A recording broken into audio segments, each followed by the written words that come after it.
Writing your refugee story is a crucial step in your asylum application. It must be clear, structured, and well-detailed. But many people make mistakes that can weaken their case.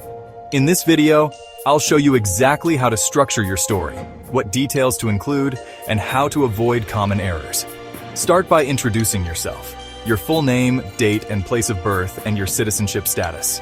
Do you have one or two? Do you have residence in another country?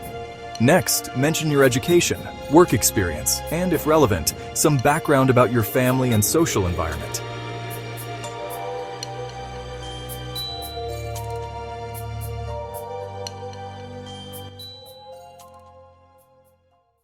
Now let's organize your story.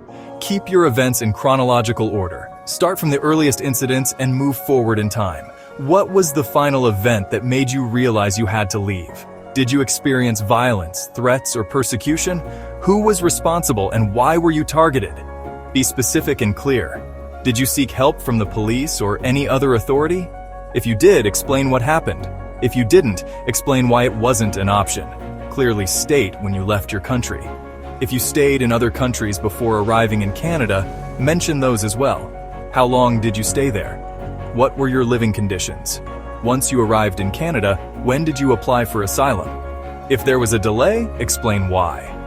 One of the most important parts of your story is explaining why it's still dangerous for you to return. What risks would you face today? The decision maker will assess if you are still in danger, so this section is critical. It may take 1-2 years before your asylum hearing.